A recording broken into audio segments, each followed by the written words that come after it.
4 expert witnesses, at 2,281 exhibits, kasama na ang deposition transcript mula... Diyos ko naman to si Ray. Ray, may Google. Mag-Google ka. Google ka, be. Aral. Ito ngayong si James Travis Lasser, itong sinabi niya. Yung Universal and Casino Corporated initially tried to regain control of the casino. Ang casino dito yung Okada. Casino ko is a substitute name for Tiger. Okay? Gusto daw ng Tiger na ma-regain uli ang control ng Okada, katulad ng sinabi ko sa inyo, using the judicial process. Okay. Ngayon, yung Tiger, nag-file na sila ng emergency motion for reconsideration sa Philippine Supreme Court. Okay? So, final nila yan, pero noong June 9, 2022, pero ang Supreme Court, deadma. Okay, deadma ang Supreme Court. Okay. So ngayon, noong June 3, 2022, itong si Michelle Lazaro suggested an alternative to the judicial process. Tandaan niyo yung pangalan na Michelle Lazaro. Sabi ni Michelle Lazaro, sa madaling salita, nagsuggest siya sa Okada, sa Tiger, na, mga Mars, may naisip akong ibang paraan. Hindi judicial process. Okay? Kasi itong si Lazaro noon, siya ang director ng Tiger. Okay? Tiger yun yung gustong makakuha uli ng control ng Okada kay Okada 1. Si Okada 1 yung matandang Okada. Si Lazaro, si Michelle Lazaro, corporate secretary siya ng Tiger. At ang isa pang director ng Tiger, si James Lorenzana, ay umiikot daw, moving in elite circle ng Pilipinas. Okay. Ngayon, okay, itong si Michelle Lazaro, sabi ng judge yung nagsabi nito after assessing evidence, si Michelle Lazaro ay nag-email sa isang nagngangalang Asano, hapon ito, at Takeuchi. Okay. At isa pang Universal Director. Universal Director, ito yung parent company ng Okada. Ang sabi ni Lazaro, Michelle Lazaro, siya raw, si Michelle, at si James Lorenzana ay may relasyon, okay, sa isang common friend at isang key person sa Pilipinas na tumulong na dati sa Universal noong nakaraang mga taon. At siya raw ang pinakamagandang option para sa Universal, para ma-regain uli nila ang control ng Okada. At ang key person daw na ito, okay, itong common friend ni Michelle Lazaro at ni Michelle Lazaro at James Lorenzana ay hindi mai-involve kung hindi pagbibigyan ang mga kagustuhan ni Michelle Lazaro. Okay. Ngayon, sino ba tong common friend? Ang common friend na sinasabi ni Michelle Lazaro ay si Martin Romualdez. Okay. Si Martin Romualdez, sabi pa na, yan, judge nagsabi niya na Martin, hindi ako. Si Martin Romualdez, Speaker of the House for the Philippines, a nephew by blood of former Philippine First Lady Imelda Marcos, nephew by marriage of former Philippine President Ferdinand Marcos, cousin of Philippine Senator Amy Marcos, and cousin of then President-elect Ferdinand Bongbong Marcos.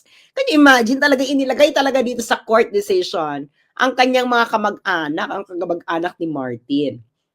Okay. Para daw ma-confirm ni Michelle Lazaro ang kanyang koneksyon kay Martin Romualdez, si Michelle Lazaro daw ay nag-text kay Takeuchi ng 2 litrato niya nakasama si Romualdez. At sinabi pa ni Michelle Lazaro, ang kasama nila doon ni Romualdez ay ang chair ng Philippine Gaming Commission o ng PAGCOR to, di ba? PAGCOR. Okay. Ngayon, nagtataka kayo, papaano naman meron ba talagang meron ba itong magkakilala ba talaga to si Michelle Lasalo, si James Lorenzana, at si Martin Romualdez? The answer is a big yes with a capital Y-E-S. Si Michelle Lazaro ay ang anak ng yumaong si Lolong Lazaro na close friend ni Martin Romualdez.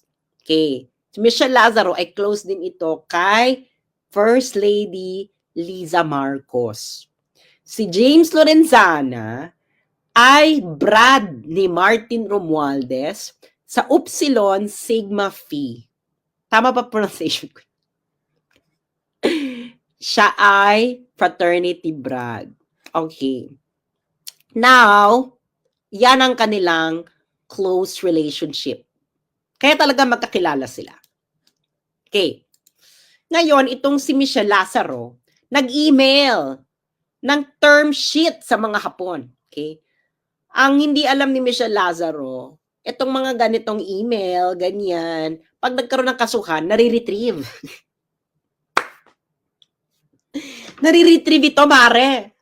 Okay? Kasi itong judge, alam nyo kasi, sa Amerika, meron tinatawag na discovery proceedings. Okay? Ano yung discovery proceedings?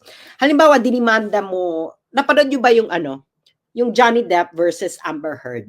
Diba?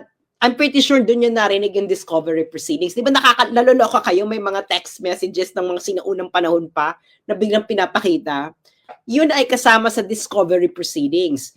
Pag ikaw hinabla, okay, kayong dalawa, magdi-demand kayo ng mga kailangan mo doon. Pwede kayo mag-demand. O, kailangan ko tong email na to, kailangan ko tong text message na to, kailangan ko tong ganito, ganyan, ganyan. Okay? So, itong judge, si James Travis Laster, nasa kanya lahat ng ebidensya, mga Mars. Kasama na yung email ni Michelle Lazaro. Okay? So, si Michelle Lazaro, nag-email siya sa mga Hapon. Okay?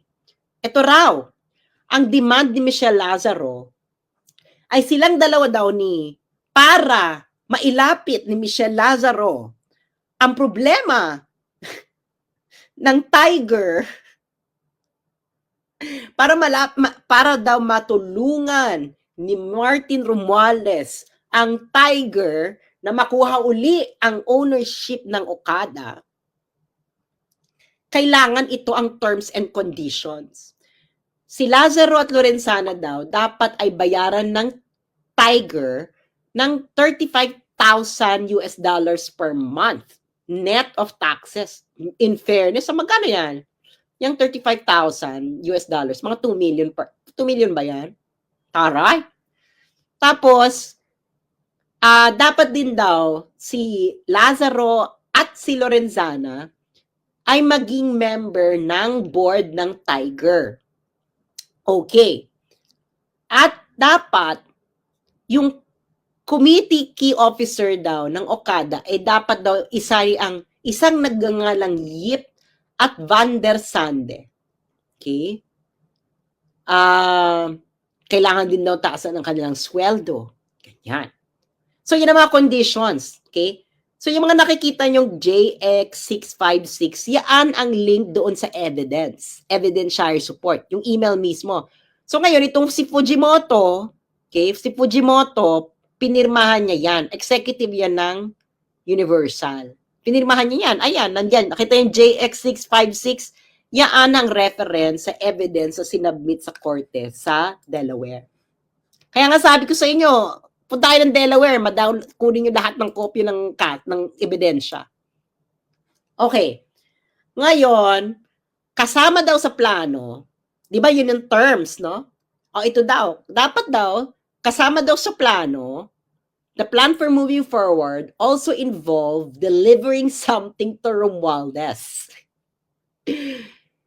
Ang gagawin daw, the head of Universal's overseas operations would make a business trip to the Philippines carrying heavy luggage.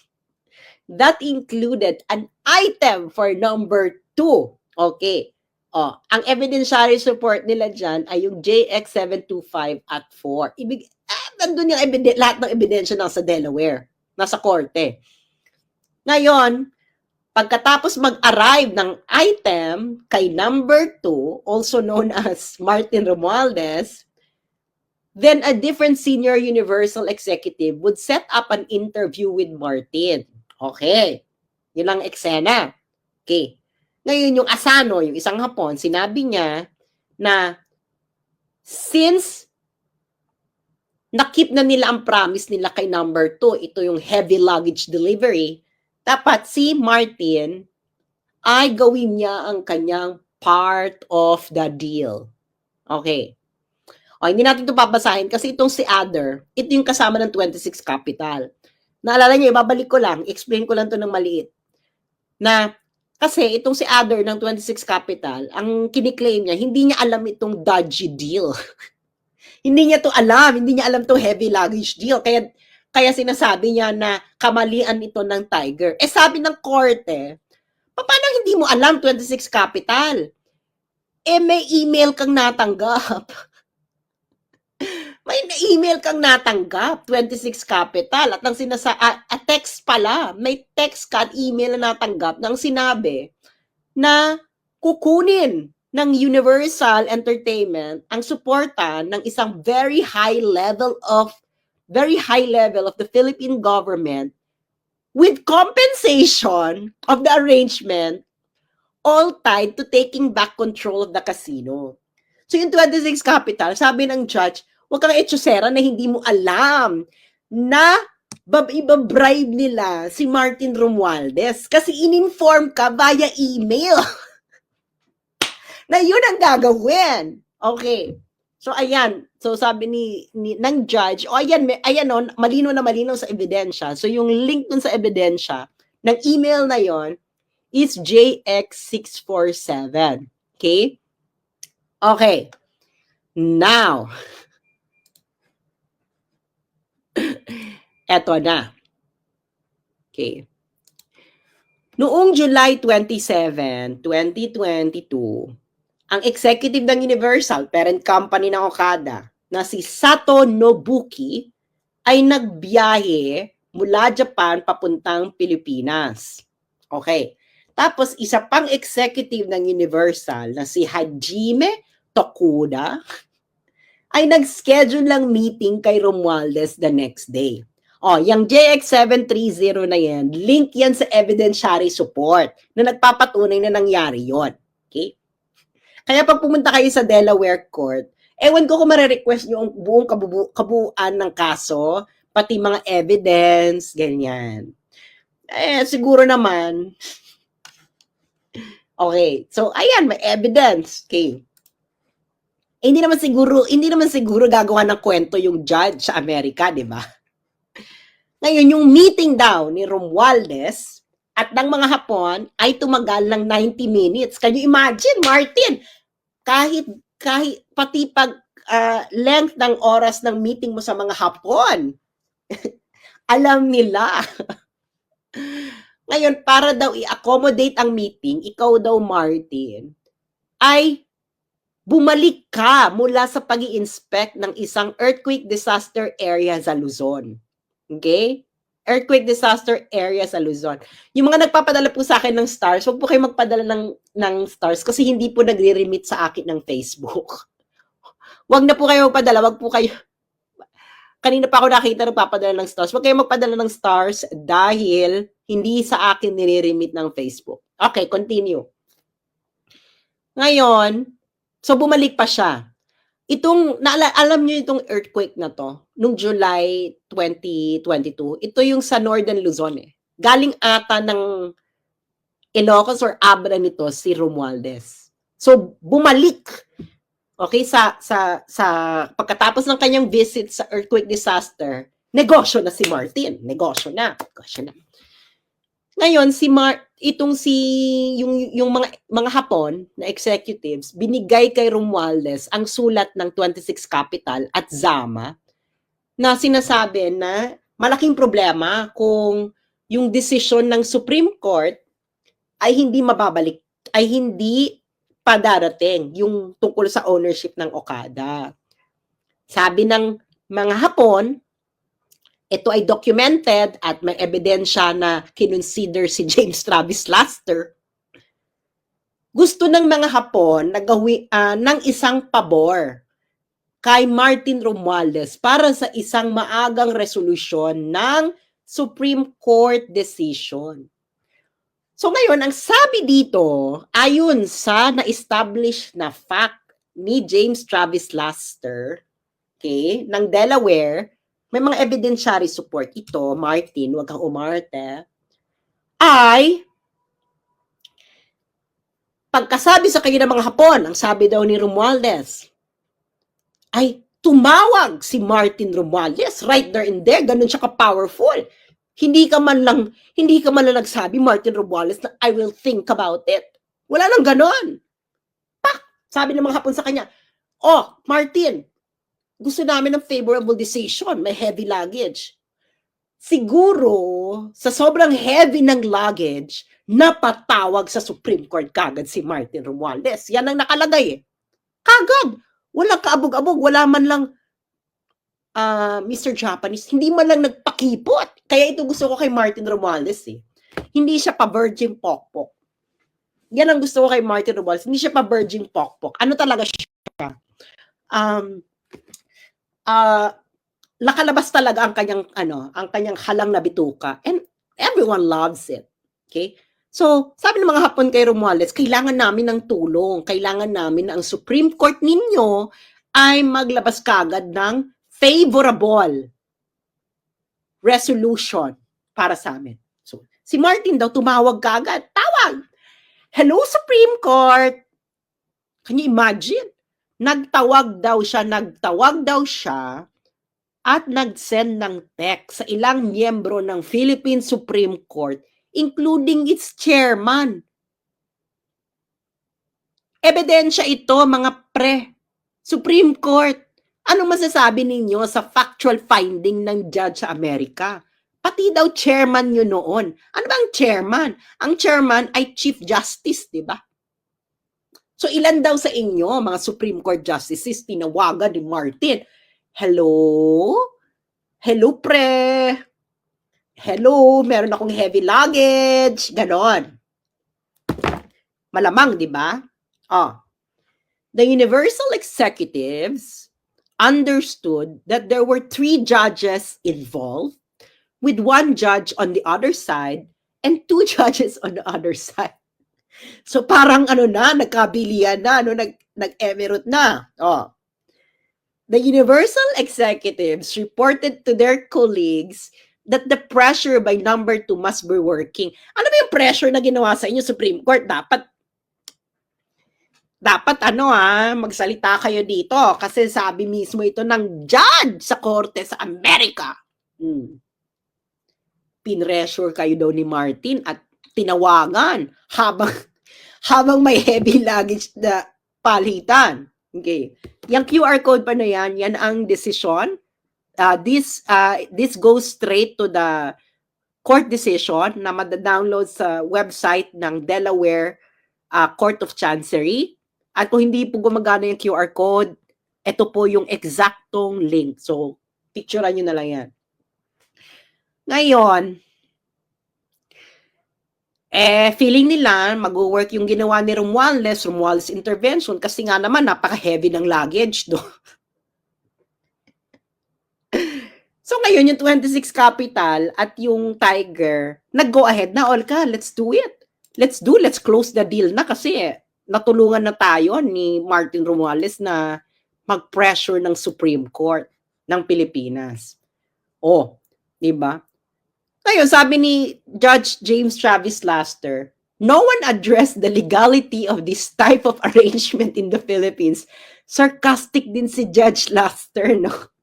Sabi niya, no one addressed the legality of this type of arrangement in the Philippines. It nevertheless appears that Lazaro and Lorenzana brokered a dodgy bargain in which they offered to have Romualdez intervene in return for increased control of Tiger's board, compensation of $35,000 per month, employment agreement for local executives like Yip and Van der Sande, and an item for Romualdez. So, ayun na nga, no? Ayun nga lang, hindi lang talaga sure si James Travis Laster kung legal ba ito sa Pilipinas. Baka nga legal, no? Baka nga legal na i-bribe ang... Anyway, ngayon, eto na.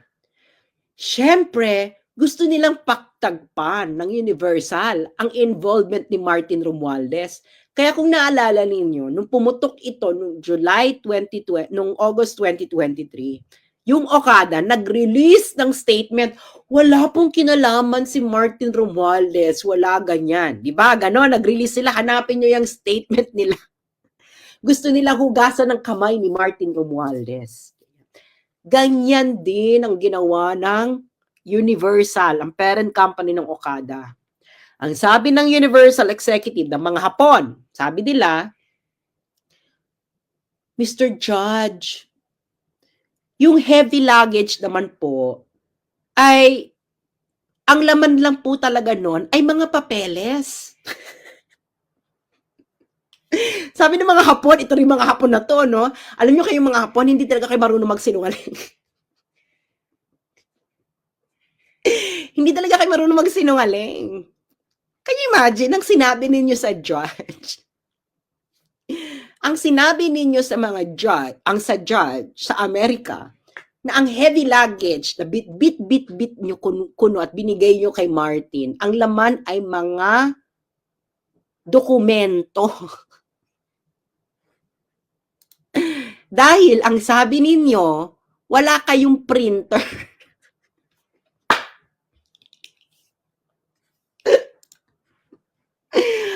Mga baka... wala kayong printer. So, kaya ang sinabi ni... kayo talaga mga Hapon, hindi kayo marunong magsinungaling. No? Napaka-honest ng tao, kahit kaya hindi kayo marunong magsinungaling. Sabi nyo sa judge sa Amerika, na ang dala-dala ninyong heavy luggage, ang laman ay dokumento dahil wala kayong printer.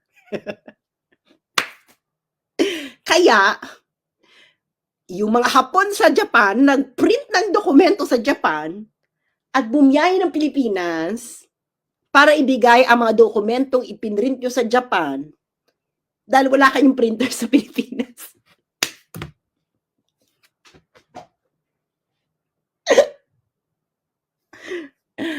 Naintindihan niya na. Honest talaga kayo, mga Hapon kayo. Hindi kayo marunong magsinungaling. Naloka ngayon yung judge. Sabi ni James Travis Laster, hindi credible yan. No? Hindi credible yung excuse na yan. Dahil unang-una, yung lawyer ninyo sa Pilipinas may printer.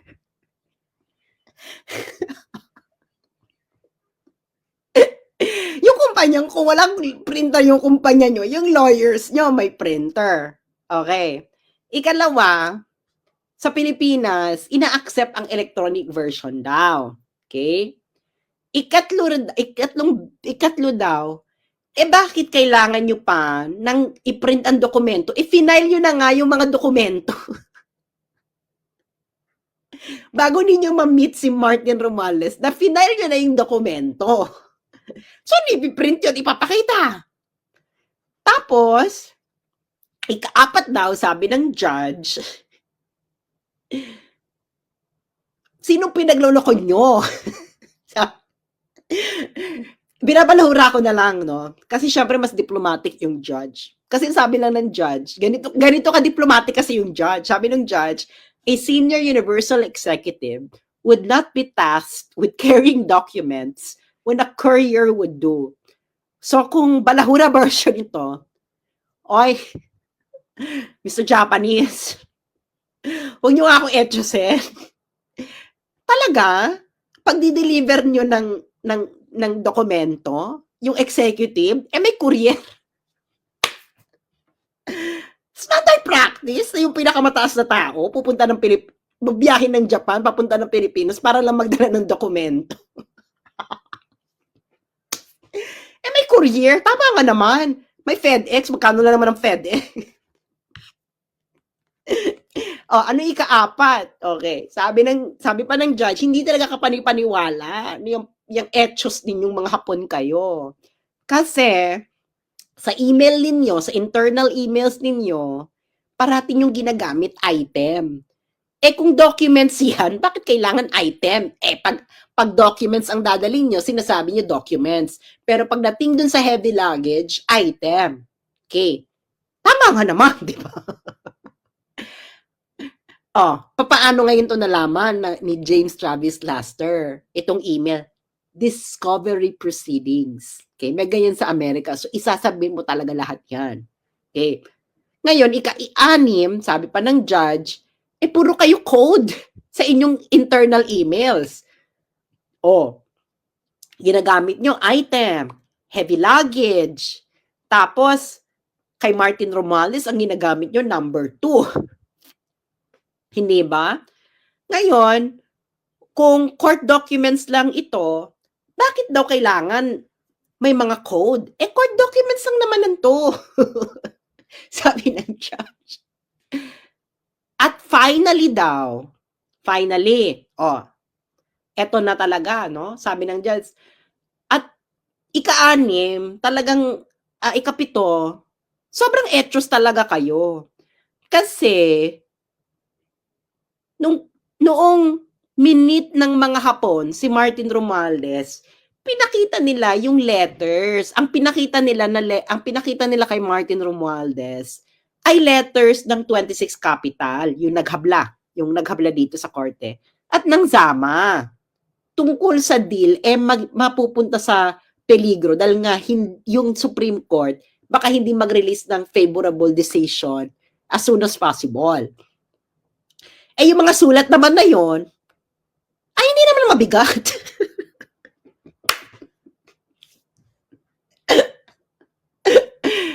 So, kaya ang sabi ni Judge Travis Laster, kaya, wag nyo akong etyosin.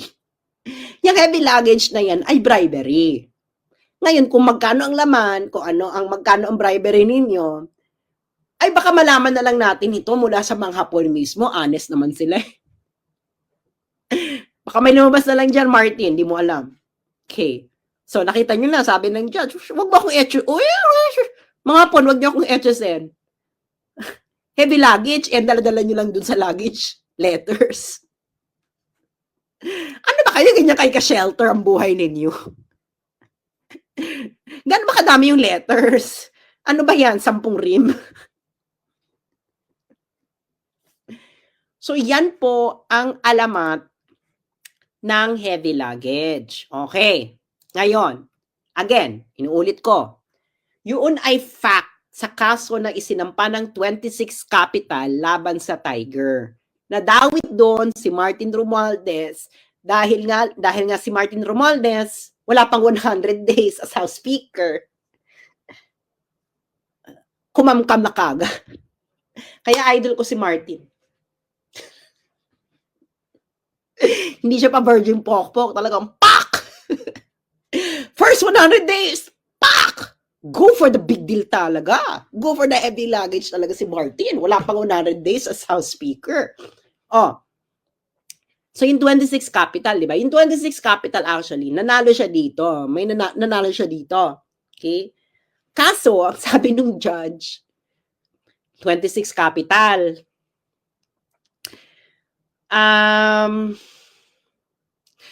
alam mo, ito lang mapapayo ko, okay? Kahit hilingin mo ang korte na ito na i-enforce ang aking decision sa Pilipinas, dead man na. Dead man na raw, sabi ng judge sa 26 Capital. Bakit daw dead man na lang? Ito nakakaloka, nilait ng judge sa Amerika ang korte sa Pilipinas. Sabi ng judge, ng Amerikanong judge, it reveals that outcomes in the Philippines may turn on political influence, and the individuals who orchestrated that bargain are now entrenched on Tiger's board. So sabi ng judge, pre, 26 capital, kahit naman mag-enforce ako ng favorable decision mo dito, hindi naman ito may enforce. Dahil kailangan mo ng participation ng Philippine courts. Sa Pilipinas pala, ano pala, pwede pala ang heavy luggage. Heavy luggage lang. Tut. Hello, justices of the Supreme Court. Ganon. Can you imagine, nilait kayo ng mga justices sa Pilipinas, nilait kayo ng Amerikanong judge.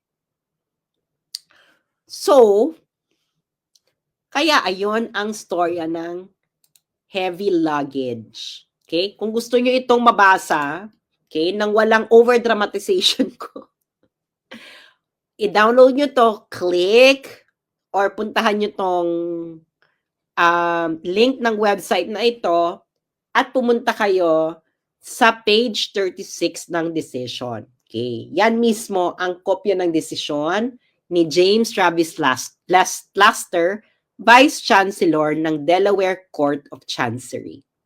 So, ngayon, ano nang gagawin natin sa mga to? Lahat ng diniscuss natin dito. Deadma tayo. Deadma tayo dito, mga kakamping. Congress, deadma kayo. So mga kakamping, deadma sa confidential fund issue ni Laila. Yung mga aktivista, deadma kayo sa ilang bilyong unliquidated funds ng UP system. Kakampings media, deadma rin kayo sa may desisyon na-establish na as fact ng isang court decision sa heavy luggage bribery issue ni Martin. Deadma rin. O di tama si Inday, hindi siya makakakuha ng fairness sa inyo. Kaya si Inday, naghabilin na lang. Di ba? Kung gano'n talaga hindi nyo ito papansinin. O di kahit ako sa Inday, maghahabilin na lang din ako. Kaso si Inday kasi, yung habilin niya, retaliatory action. Ang habilin ko, ganito, preemptive strike. Ang habilin ko. Sabi ko, mga pre, yung mga, Coca-Cola, yung mga Coke, na delivery, papunta sa mga politiko sa Pilipinas, lagyan nyo ng cyanide. Yung cocaine. Okay? Pag-delivery sa politiko sa Pilipinas. Diba? Kaya nga sabi ko sa NBI, preemptive strike to, this is an active threat. Pag may politiko dyang nagko-cocaine at biglang natumba pagkatapos ng isang zinghot, at natuklasan ninyo yung cocaine ay may cyanide, guilty. So, nagabilin na. So, yan po ang mga ayaw pag-usapan ng mainstream media. Dahil, bakit nga naman nila pag-uusapan? Sila ang involved. Kaya nga tuloy nyo lang yung pag-uusap kay Inday Sara. Pero dapat pag-usapan lahat. Kasi kung hindi pag-uusapan lahat, ano yan? Hindi ba? Dapat lahat. So maraming salamat po sa mga nakinig po dito. Maraming salamat sa mga nagpadala ng tip. At paki-share niya lang to. Rewatch para namnamin ninyo ang ating mga pinag-usapan ngayon. And of course, maraming salamat po sa mga nagpadala ng tip. Paki-share, paki-like, mag-comment, i-share ninyo sa inyong mga chat groups, sa inyong mga Facebook groups, at kung saan-saan pa. Maraming salamat po. At Kasi naman kayong mga pa-virgin pokpok. Huwag kung pokpok kayo, huwag kayong magpa-virgin. 'Di ba? Pokpok, huwag pa-virgin. Pokpok is pokpok. So, maraming salamat po and ano po tayo, bantayan po natin ang kanilang mga gawain dahil, may kasabihan po tayo, 'no? Bago mo salagin, bago mo tanggalin ang muta sa mata ng iba, tanggalin mo muna ang muta sa mata mo. Tama? Parang may muta pa ata ako. Charot. Maraming salamat. Paki-share sa inyong mga chat group, Facebook groups. Papanood ninyo sa inyong mga pamilya, sa inyong inuman. Maraming, maraming, maraming salamat po.